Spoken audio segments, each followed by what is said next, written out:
composition and structure is quite good as the music and visuals come together to blend great scenes, though unfortunately the overall structure can be kinda strange as due to the constant shifting of topics, so it can be a little unfocused at times.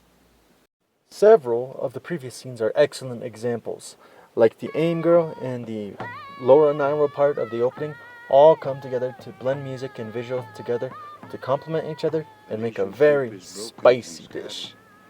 Unfortunately, its structure is quite weird though, as originally it introduces the introductions as its opening, along with its issue, but over time it begins to meander to discuss the history of it, but it also meanders from that and begins to discuss a lot smaller parts such as the traditions and culture aspects of the Navajos, which definitely does make it a little confusing thanks to these various branching offs, and we really don't get to learn too much about the full issue of relocation in detail as we'd like.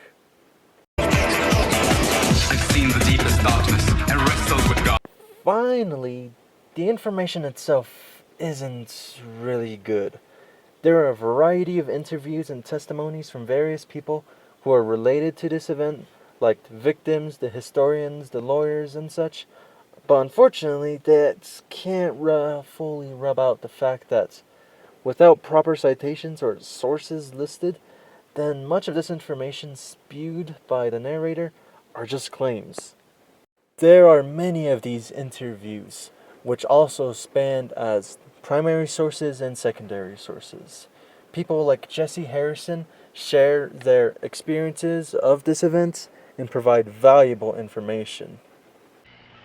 I went to Washington 2 times. We need help to somehow.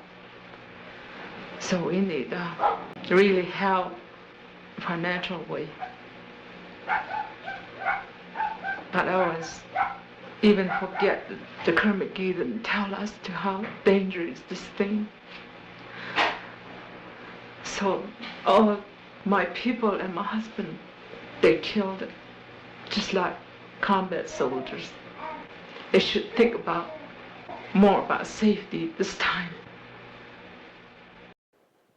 The secondary sources in this case are usually people who are highly educated. This can be seen in Jerry Kammer. The Tribal Council was established in the 1920s to sign contracts on behalf of the Navajo people for energy development, for oil development at that time. And ever since, the attitude of political leaders in Phoenix and the rest of Arizona has been that the purpose of tribal government is to go along with whatever programs are proposed. He is an educated writer and kind of well known, which also adds quite a bit of credibility to these claims. Both of these interviews add some ethos to these claims and strengthen the credibility as there is a primary source and a very educated secondary source. Unfortunately, I looked over much of the documentary and didn't find any sources or citations leading to, well, any sources.